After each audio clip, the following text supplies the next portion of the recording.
घरोघरी मातीच्या चुली या मालिकेच्या आजच्या भागामध्ये आपण असं पाहतो की इकडे आता जानकीला बायकांनी रिंगणात घेतलेलं असतं आणि त्या तिला रिंगणाबाहेर सोडत नसतात. जानकी त्यांना म्हणत असते, ए बाद झाला आता पुरे, मला सोडा बाहेर. पण जानकीला बाहेर कोणी सोडत नसतं. आता ही गोष्ट लता बघत असते. लता विचार करते की नाही, आता बाद झालं, आता मला माझ्या मुलीजवळ जायचं आहे. आणि मग लगेचच ती आता बायकांचे हात सोडून रिंगणात येते.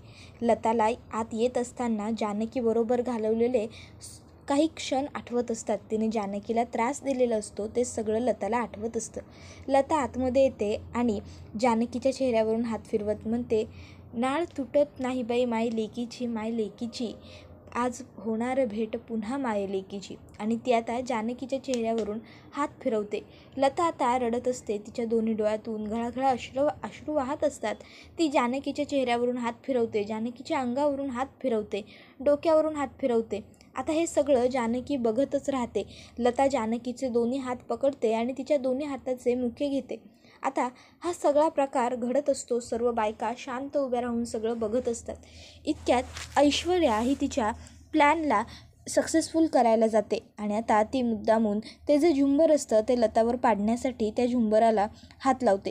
त्याबरोबर जानकीचं लक्ष मात्र बरोबर आता ऐश्वर्यावरती असतं आणि ऐश्वर्या ही ते झुंबराची रशी खेचते हे जानकीला दिसतं. त्याबरोबर लगेचच जानकी लताला धक्का देते आणि स्वतःही पडते. पण दोघींनाही कमी लागतं. लता शुद्धीवर असते, तिला फार लागलेलं नसतं. एक बाई तिचं डोकं वाचवते आपटण्यापासून. तर दुसरीकडे मात्र आता जानकीला लागलेलं असतं खूप. जानकीच्या डोक्यातून रक्त आलेलं असतं. ऋषिकेश, अवंतिका, शर्वरी सगळेच जण पुढे येतात आणि म्हणत असतात, जानकी काय झालं, जानकी वहिनी अगं उठ ना, 1 मिनटं. आणि मग ऋषिकेश लगेचच जानकीला उचलून घेतो आणि वरती बेडरूममध्ये घेऊन जातो. त्याबरोबर आता इथे सौमित्र हा त्याच्या मित्राची वाट बघत उभा असतो. सौमित्र हा आता इथे मुंबईला लताबाईची सगळी माहिती गोळा करण्यासाठी आलेला असतो. इतक्यात तिकडे सौमित्राचा मित्र येतो आणि तो त्याला सांगतो की मित्रा, तू ज्या बाईची इन्फॉर्मेशन काढायला सांगितली होतीस तिची सगळी इन्फॉर्मेशन काढली. चालूबाई आहे ती. त्याबरोबर सौमित्र म्हणतो, हे बघ, उगाच तू सस्पेन्स वाढवू नको, जे काही असेल ते पटापट आणि स्पष्टपणे मला सांगून टाक बरं. त्याबरोबर लगेचच सौमित्रला त्याचा मित्र सांगतो, हे घे ना, हे पेनड्राईव्ह, यामध्ये सगळी माहिती आहे. ती लताबाई आहे ना, ती 1 नंबरची चालूबाई आहे. हे घे. लताबाई म्हणजेच पार्वती उर्फ लता कारखानीस. आता लगेचच सौमित्र ते पेनड्राईव्ह घेतो. त्याचा मित्र म्हणतो, बरं चल आता मी निघतो, मला उशीर होतोय. आणि तो तिकडनं जातो. त्याबरोबर आता लगेच सौमित्र हा ते पेनड्राईव्ह त्याच्या लॅपटॉपवरती टाकतो आणि लॅपटॉपमध्ये लताबाईची सगळी माहिती व्यवस्थित चेक करून घेतो. तर दुसरीकडे आता ऋषिकेश हा खूप जास्त घाबरलेला असतो. तो जानकीला म्हणत असतो, जानकी, ए जानकी उठ ना गं, जानकी, जानकी उठ ना. त्याबरोबर लगेचच इकडे आता अवंतिकासुद्धा म्हणायला लागते, वहिनी, अहो वहिनी उठा ना, वहिनी, वहिनी थांबा, दादा 1 मिनटं, मी पाणी शिंपडून बघते त्यांच्या चेहऱ्यावरती. लगेचच अवंतिका शेजारी जे ग्लास असतं ते घेते आणि जानकीच्या चेहऱ्यावरती पाणी शिंपडते. वहिनी उठा ना, वहिनी. पण जानकी काही शुद्धीवर येत नसते. त्याबरोबर लगेचच इकडे अवंतिका म्हणते, दादा तुम्ही डॉक्टरांना बोलवा बरं. ऋषिकेश म्हणतो, हो मी तेच करतो. तर आता ऋषिकेश बाहेर गेल्यावर नानासाहेब म्हणत असतात, जानकीने हे सगळं एका हाती घडवून आणलं, पण हे तिच्या बाबतीतच काय घडून बसलं बरं. त्याबरोबर लगेचच आता अवंतिका म्हणते, ते झुंबर असं पडलंच कसं काय. त्याबरोबर लगेचच आता इथे सारंग हा मात्र घाबरतो. तर आता ऋषिकेश हा म्हणत असतो की मी आलो डॉक्टरांना फोन करून, येतील डॉक्टर थोड्या वेळात. त्याबरोबर लगेचच आता ऋषिकेश हा घाबरलेला असतो, त्याला काळजी वाटत असते जानकीची. तर लगेचच इकडे आता सुमित्रा ही सुद्धा घाबरते. सुमित्रा जानकीला म्हणत असते, जानकी, ए बाळा, जानकी, अगं उठ ना गं, जानकी, बाळा उठ गं, मी मंगळागौरीच्या खेळात तुला हिणवलं म्हणून तू माझ्यावरती नाराज आहेस का. हे बघ बाई, मी माफी मागते तुझी, पण उठ, अशी बेशुद्ध पडून राहू नकोस गं, उठ गं उठ. जानकी, बाळा मला माफ कर, माझं चुकलं, पण तू उठ आता, उठ ना जानकी. पण जानकी काही उठत नसते. तर आता इकडे लगेचच अवंतिका म्हणते, ते झुंबर कधीच नाही पडलं, बरोबर आजच कसं काय पडलं ना, मला काही त्याचं कळत नाही आहे. त्याबरोबर सारंग म्हणतो, अहो वहिनी, जुनं झालं होतं ते, जुनी वस्तू होती. त्याबरोबर लगेचच आता अवंतिका म्हणत असते, अहो भाऊजी, पण आजच बरोबर ते कसं काय पडलं? त्याबरोबर सारंग म्हणत असतो, अहो वहिनी, अशा गोष्टी काही सांगून घडतात का? आणि तसंही त्या झुंबराला गंज लागत आला होता आणि त्याच्यामुळं ते कदाचित पडलं असेल. तुम्ही उगाच फार विचार करताय. जाऊ द्या, नका करू एवढा विचार. त्याबरोबर आता अवंतिका म्हणत असते, अहो भाऊजी, पण तसं नाही म्हणायचं आहे मला. तुम्ही त्याबरोबर लगेचच आता सुमित्रा म्हणते, अरे गप्प बसा रे, काय चाललं तुम्हा दोघांचं? इथं बिचारी ती जानकी शुद्धीवर नाही आहे आणि ह्या दोघांना ते झुंबर कसं पडलं याच्यावरती चर्चा करायची इथे. गप्प बसा. त्याबरोबर लगेचच आता अवंतिका आणि सारंग दोघंही गप्प बसून जातात. जानकीजवळ लगेचच आता सुमित्रा बसते. जानकीच्या डोक्यावरून हात फिरवते, तिचा हात हातात घेते आणि म्हणत असते, जानकी बाळा, शुद्धीवरती ये ग. ए जानकी, शुद्धीवरती ये.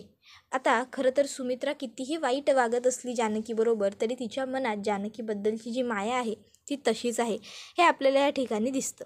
तर जानकी काही शुद्धीवरती येत नसते, कारण तिला मार लागलेला असतो. तर आता ऋषिकेश हा घरात येतो आणि सांगतो, डॉक्टर येत आहेत थोड्या वेळात. त्याबरोबर आता सुमित्रा ही जानकीच्या हातावरून हात फिरवत असते. तर दुसरीकडे लताबाईंची चौकशी बायका करत असतात. लताबाई, तुम्ही ठीक आहात ना? तुम्हाला फार लागलं नाही ना? त्यावर आता लता सांगते की नाही, मी व्यवस्थित आहे, एकदम ठीकठाक आहे. त्याबरोबर आता बायका लगेचच म्हणतात, नशीब यांच्या सुनेने वेळेवर यांचा जीव वाचवला म्हणून.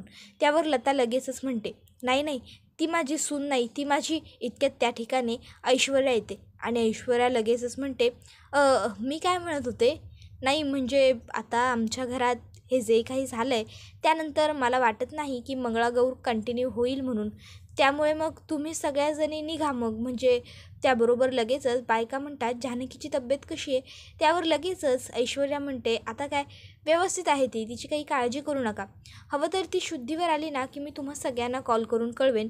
पण आता आमच्या घरात हे जे काही घडलं आहे त्यानंतर मंगळागौर होणार वाटत नाही आणि त्यात पाऊसही पडतो आहे. नंतर तुमचीही गैरसोय व्हायला नको ना, म्हणून म्हणते की तुम्ही सगळ्यांनी या आता. त्याबरोबर आता सगळ्या बायका ह्या तिकडनं निघून जातात. पुढच्या वर्षी करू साजरा, पुढच्या वर्षी करू दणक्यात, असं त्या बायका म्हणत असतात. त्याबरोबर आता लगेचच ऐश्वर्या ही लताला म्हणते, ए तू काय माझ्या मागे उभी आहेस?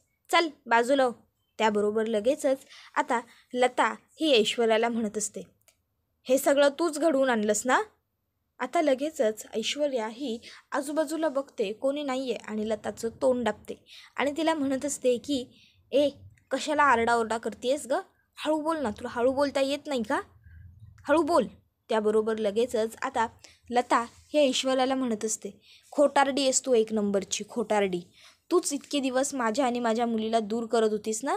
आजही आमची भेट होऊ नये यासाठीच तू हे सगळं घडवून आणलंस ना? हॉस्पिटलमध्ये मला मारायचा प्रयत्नही म्हणूनच तू केलास ना? पण एक गोष्ट लक्षात ठेव, माझ्या मुलीने हॉस्पिटलमध्ये सुद्धा माझा जीव वाचवला आणि आजही तिने माझा जीव वाचवलाच. त्यामुळे जर माझ्या मुलीला काही झालं ना, तर बघ मी काय करेन. ही लता जितकी प्रेमाने वागते ना, तितकीच जर माझ्या मुलीच्या वाट्याला कोणी गेलं ना, तर मी जीव घ्यायलासुद्धा कमी करणार नाही. लक्षात ठेव. जा देवघरात जाऊन बस, प्रार्थना कर की माझी मुलगी लवकर शुद्धीवर येऊ दे. कारण जर माझ्या मुलीला काही झालं ना, तर सोडणार नाही मी तुला. लक्षात ठेव, जिवंत नाही सोडणार. आता ऐश्वर्याला लताने अशी धमकी दिल्याबरोबर ऐश्वर्या आणि लता दोघींनाही लगेच आठवतं, ते म्हणजे ऐश्वर्याने कशा पद्धतीने हॉस्पिटलमध्ये जाऊन औषध बदललं होतं आणि कसा त्याचा त्रास लताबाईंना होईल याची पुरेपूर काळजी देखील तिने घेतली होती.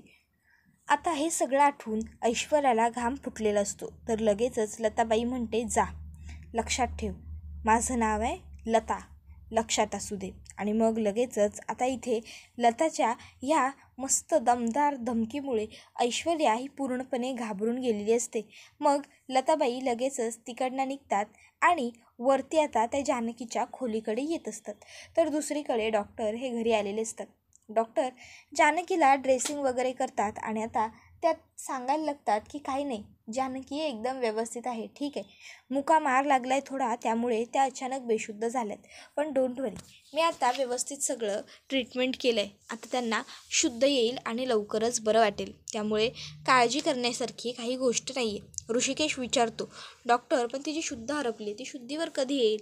डॉक्टर सांगतात की मी इंजेक्शन दिलं आहे, थोड्या वेळात किंवा सकाळपर्यंत शुद्धीवरती येतील त्या, काळजी करू नका. त्याबरोबर लगेचच आता ऋषिकेश हा डॉक्टरांना म्हणत असतो, बरं डॉक्टर, मी येतो तुम्हाला सोडायला. डॉक्टर म्हणतात की जाईन मी, पण ऋषिकेश म्हणतो की येतो मी. आणि मग तो आता डॉक्टरांना शोधण्यासाठी म्हणून तिकडनं खाली आलेला असतो. बाकी घरातले सगळे जानकीजवळच उभे असतात. त्याबरोबर आता लगेचच त्या ठिकाणी सुमित्रा ही रडत असते, तिच्या डोळ्यात अश्रू आलेले असतात. इतक्यात तिकडे पार्वती येते. पार्वती येऊन विचारते की कशी आहे आता जानकी. त्याबरोबर लगेचच सुमित्रा सांगत असते की काही नाही हो, आता ठीक आहे, लवकरात लवकर शुद्धसुद्धा येईल असं डॉक्टर म्हणत होते असं सांगते. त्याबरोबर लगेचच लता ही आता मनातल्या मनात म्हणत असते, बाळा मला माफ कर, माझं चुकलं.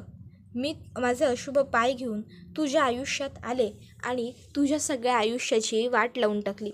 तुझ्या सुखी संसारात मी मिठाचा खडा टाकला. तुझ्यावर आईसारखं प्रेम करणारी तुझी सासू आज माझ्यामुळे तुझ्यापासून दुरावली. माझं चुकलं, मी इथं यायलाच नको होतं. माझ्याच मुलीचं आयुष्य, माझ्याच मुलीचा संसार मोडलाय मी. आता लता स्वतःला सगळ्या गोष्टींचा दोष देत असते. तर दुसरीकडे ऐश्वर्या सारंगला सांगते की लताबाईला जानकी तिची मुलगी असल्याचं सत्य कळाले. आता लगेचच सारंग म्हणतो, काय लताबाईला खरं कळलं? बापरे, आता आपली खैर नाही ऐश्वर्या, आता आपण मेलो. आता आपल्याला काही कोणी सोडत नाही. दादा आपली वाट लावणार, जानकी वहिनी तर आपल्याला जिवंत नाही सोडणार. त्यावर ऐश्वर्या म्हणते, सारंग गप्प बसा ना जरा, किती अशुभ बोलता तुम्ही नेहमी. थोडं तरी काहीतरी शुभ बोला ना, सगळं चांगलं होईल अशा होप्स तरी ठेवा. सारंग म्हणतो, कशा होप्स ठेवू ऐश्वर्या, सांगा ना तुम्ही, काय होप्स ठेवू?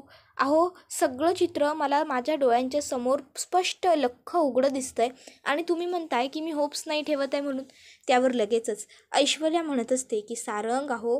त्याबरोबर सारंग म्हणतो, ऐश्वर्या अहो वाट लागणार आपली वाट. त्याबरोबर ऐश्वर्या म्हणते, सारंग ऐका, तुम्ही एक काम करा, तुम्ही खाली जा आणि त्या लतावरती व्यवस्थित लक्ष ठेवा. ती जानकीपर्यंत पोहोचू शकणार नाही, जानकीला भेटणार नाही याची काळजी घ्या. पुढे काय करायचं आणि कसं करायचं हे सगळं मी बघते, मी ठरवते ते, त्याचा लोड तुम्ही घेऊ नका. त्याबरोबर सारंग म्हणत असतो, ऐश्वर्या अहो आपण मेलो. आता जर वहिनीला शुद्ध आली आणि त्या पार्वतीने जाऊन तिला खरं सांगितलं ना की ती तिची आई आहे म्हणून, मग काय जानकी वहिनी आपल्याला सोडत नाही. आणि जेव्हा तिला कळेल की आपण मिळून तिच्या आईला एवढा त्रास दिलाय, तेव्हा तर मग बापरे. त्याबरोबर जानकी ही शुद्धीवर येईल तेव्हा बघू पुढचं पुढे. आता सध्या तरी तुम्ही जा सारंग, उगाच माझं डोकं खराब करू नका, जाऊन त्या लतावरती लक्ष ठेवा असं ऐश्वर्या म्हणते. सारंग म्हणत असतो, ठीक आहे, मी जातो आणि ठेवतो त्या लतावरती लक्ष. पण हे बघा, तुम्हाला जे काही करायचं आहे ते तुम्ही लवकरात लवकर ठरवून घ्या. काहीही झालं तरी आपल्याला जानकी वहिनीला हे कळू द्यायचं नाही आहे की लता ही तिची आई आहे ते. त्यावर ऐश्वर्या म्हणत असते, निघताय? त्याबरोबर लगेचच आता सारंग हा तिकडनं निघून जातो. आता इकडे मात्र ऐश्वर्या म्हणत असते की सारंगची भीती जी काही आहे ती चुकीची नाही आहे आणि जर त्यांची भीती खरी ठरली तर पुढे जाऊन आम्हाला फ्युचरमध्ये खूप काही संकटांना सामोरं जावं लागेल. काहीही झालं तरी सारंगची ही भीती ही खोटीच ठरायला हवी. जानकीला शुद्ध येता कामा नये आणि तिला खरंही कळता कामा नये. मला काय करता येईल असा विचार आता ती करत असते. तर दुसरीकडे आता लताबाई ही घर सोडून निघालेली असते. लहानपणीची मुलीची फ्रॉक ती उराजवळ कवटाळत असते आणि ते सगळं तसंच बॅगेत घेऊन चाललेली असते. आता तिची बॅग भरून झालेली असते. इतक्यात त्या ठिकाणी आता तिला तिचं प्रतिबिंब दिसतं. आता प्रतिबिंब दिसतं आणि तिला विचारतं, लता कुठे निघाली आहेस तू? त्यावर लगेचच लताबाई म्हणायला लागते, कुठे निघाली म्हणजे? मी हे घर सोडून कायमची चालली आहे. त्याबरोबर लगेचच लताबाईचं प्रतिबिंब म्हणायला लागतं, कायमची? स्वतःच्या मुलीला जानकीला न भेटता अशीच निघून जाशील तू? त्यावर लगेच लता सांगते, हो मी नाही भेटणार जानकीला. त्यावर आता लताला तिचं प्रतिबिंब म्हणतं, अगं आयुष्यभर तुझी मुलगी तुझ्या प्रेमासाठी झुरत राहिली. तिला वाटत राहिलं की ती अनाथ आहे, तिचं कोणीच या जगात नाही आहे. पण तू आहेस आणि आज तू तिला न भेटता चालली आहेस. तुला काय वाटतं जानकी तुझा शोध घेणार नाही? जानकी शोधून काढेलच तुझ्याबद्दल.